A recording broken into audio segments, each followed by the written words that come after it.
Today we will look into factoring trinomials.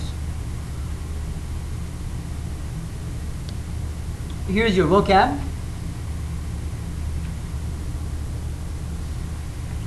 When we have a quadratic trinomial, after we factor it, we should have two binomials, and when we multiply those two binomials again, we should get back to the quadratic trinomial. So today we will try to find the two binomials that are factors of the trinomial. We will be looking at three different types. First one is the basic trinomial. On a basic trinomial, leading coefficient is going to be 1. In our example, in our standard form in here, I have 1 times x squared. And we will cover this 1 times x squared plus bx plus c format. We must have leading coefficient 1 in these basic types. If leading coefficient is not 1, we have a different process of solving for those. Sometimes you'll see a perfect square trinomial. If you can recognize a squared plus 2ab plus b squared in a trinomial, it should give you an a squared plus a plus b parentheses squared. Or if you can recognize a squared minus 2ab plus b squared in a question, it should give you a minus b quantity squared. Don't worry about these two at this point. As you solve more of these problems, you'll recognize them as a pattern. Sometimes you will see difference of two squares, and if you can see difference of two squares, we can write them first one plus second one times first one minus second one. Let's look at some examples. Let's look at the process first, and then we will see some examples. Here are our steps. It looks like there are a lot of steps, but it's fairly easy to follow. First rule is that check to see if your leading coefficient is 1 or not. We cannot continue on this process if our leading coefficient is not 1. This process will only work if our leading coefficient is 1. Then we're going to list the multiples of the last term c. Let's write a random example in here, a quadratic trinomial, and then try to factor that at the same time, and hopefully the process will make more sense. Our leading coefficient is 1, so I know I can use this process. Next, I want to see the list of multiples of the last term. Last term is 15. Factors of 15 are, actually this is a negative 15. Factors of negative 15 are negative 5 and positive 3. And positive 5 and negative 3, and positive 15 and negative 1 and positive 15. So these are my factors, and among all those factors we are going to choose a pair that adds to the middle term. Our middle term is negative 2, so I'm going to choose a group in here. One of those should add up to the middle term. After choosing that one, we're going to set up the binomial as xx, and with the signs in front of them, we're going to write x minus 5. Negative 5 would be a subtraction, positive 3 will be addition. We are done writing our binomials.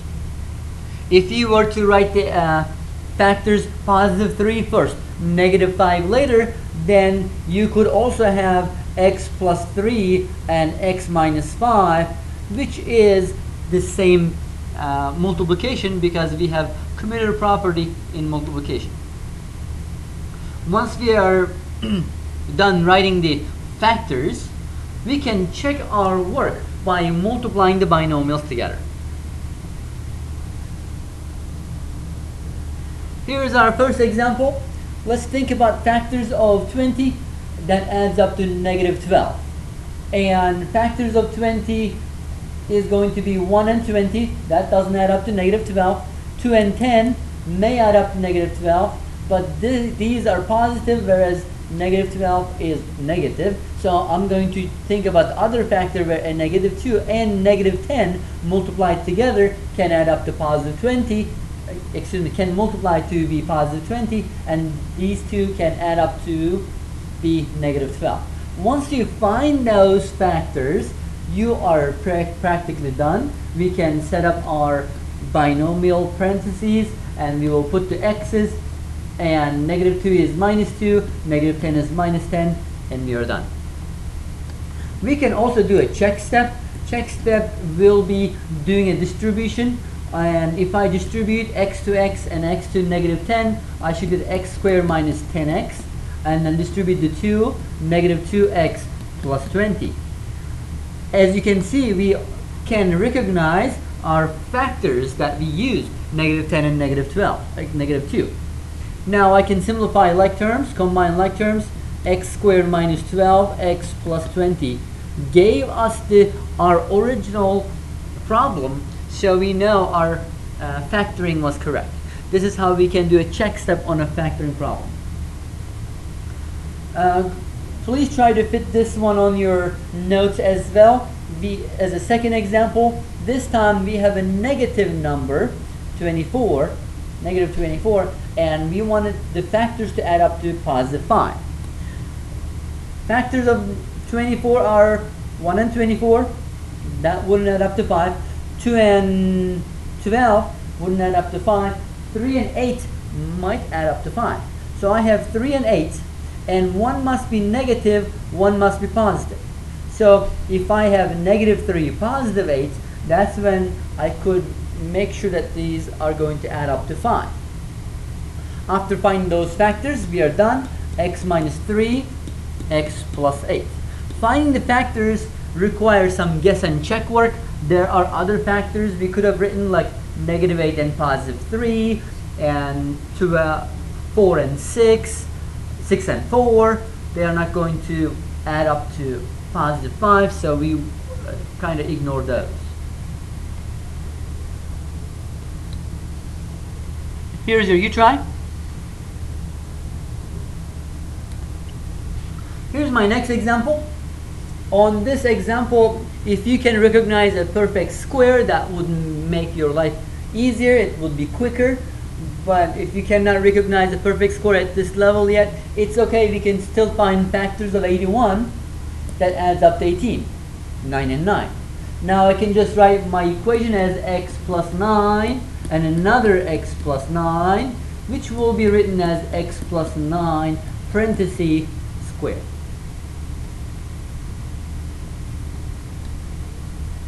Here's your U-try.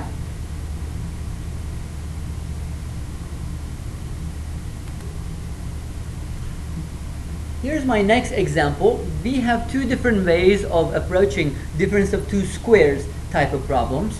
If you have difference of two squares like x squared minus y squared, I can write x minus y and x plus y in multiplication. So if we can recognize this problem as x squared and 4 squared, now I can write this as x minus 4 and x plus 4. We are done factoring it. Another method would be trying to rewrite this as a trinomial. So we are going to add a 0x in the middle, x squared plus 0x minus 16. Now we're going to use our earlier steps, factors of negative 16 that can add up to 0. Two things multiplied to be negative 16 and adds to 0, negative 4 and positive 4. So I can write x minus 4, x plus 4. So you can use either methods. This is one way, and here is the second way. You can choose whichever is better for you. Here's your U-try.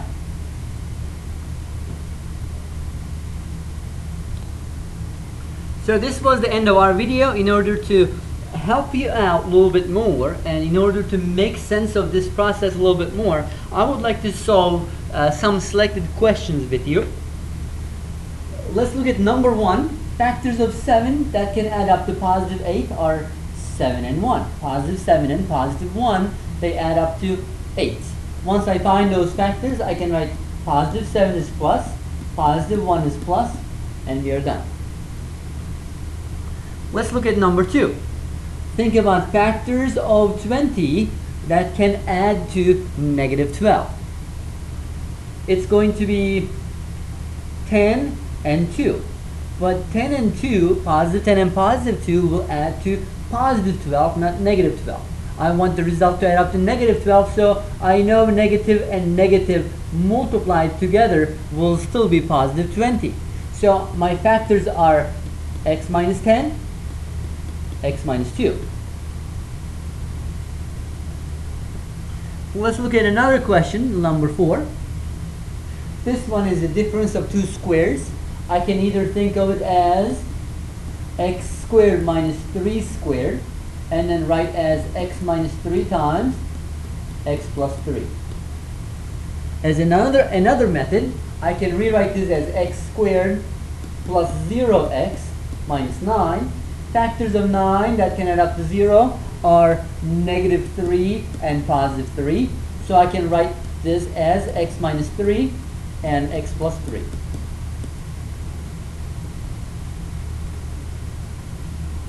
Let's look at a similar example.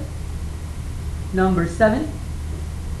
I can rewrite this as x squared minus 4 squared, where I can write x minus 4 times x plus 4, difference of two squares. Or I can rewrite this as x squared plus 0x minus 16. Then we will find factors of 16 that adds up to 0. That's negative 4 and 4.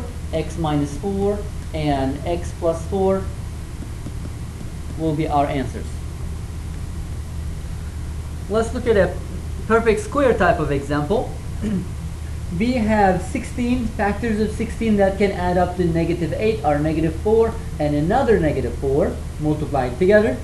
Then I can write my question as x minus 4 and x minus 4. This is x minus 4 parentheses squared. Now let's look at a little bit different scenario. I want to go back to question 3 here. And on this question, we are going to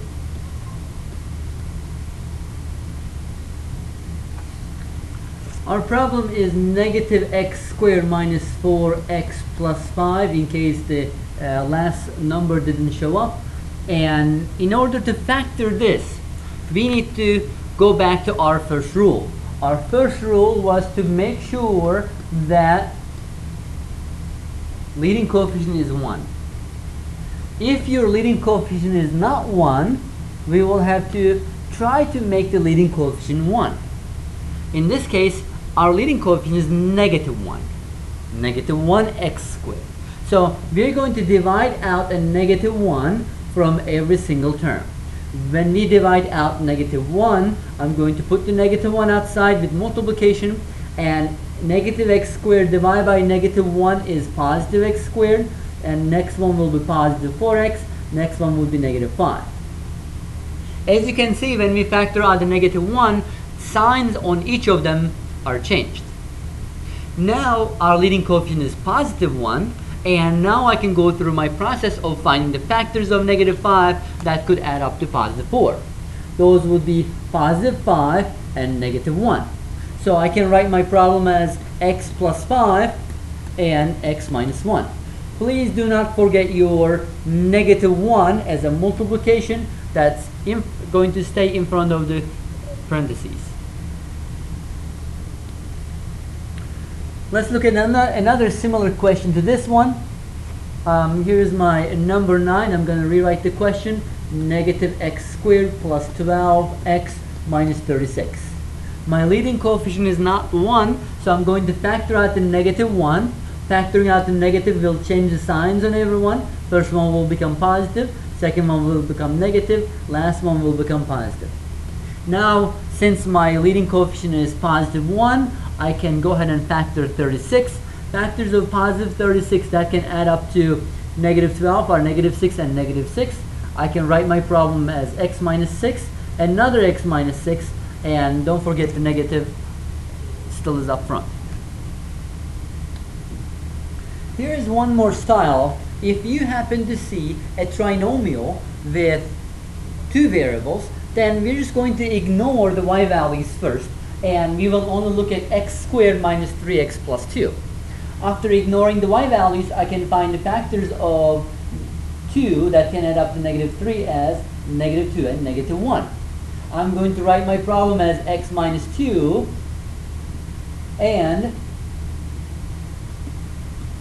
x minus 1. And all I have to do is to include my y values next to the numbers. So I'm going to have 2y and 1y. A better way of writing would be x minus 2y times x minus y. Let's solve one more question of a similar style. We will first, let's look at 11. We will first ignore the y value, and we will find the factors of negative 72 that could add up to negative 14. That's going to be negative 18 times positive 4. So I can write my problem as x minus 18 and x plus 4. All I have to do is to include the y's next to the numbers, and we are done. What happens when your leading coefficient is not 1 and not negative? We know that if it's negative, we just factor out the negative. If it's any other number, then we will try to factor out that number from everyone, if possible. In this case, 2 is a factor of all of them. So we're going to try to factor out a 2 from every single term. Find the greatest common factor and factor that out. We will put the greatest common factor 2 up front. You will have x squared minus 9x plus 8. Now we can find factors of positive 8 that can add up to negative 9. That's negative 8 and negative 1. And I can write my problem as x minus 8, x minus 1. Please do not forget to include your 2 into your solution. Let's look at another example where we would have to consider factoring out a 2 or another number. Let's look at 46. I can see that leading coefficient is not 1. So if I factor out a 2, this will become x squared minus 25. I can rewrite this as x squared plus 0x minus 25. Then factors of 25 that could add up to 0 are negative 5 and positive 5. I can write my problem as x minus 5 and x plus 5. Please do not forget to include your 2 as a multiplication after you factor out the greatest common factor. Here's my 2, here's my 2, and here's the 2 back again. Let's look at one last example. On question 49, I have 3 as my leading coefficient, not 1. So I'm going to try to factor out that 3 from every single term. If I factor out the 3 from everyone, then we should have 3x squared minus 4x minus 12. Now we can factor negative 12 and find factors that could add up to negative 4. That will be negative 6 and positive 2. I can write my problem as x minus 6, x plus 2, and please don't forget your 3 up in front of the parentheses. That's pretty much it, and please try to complete as much as you can and then bring your question to the next class.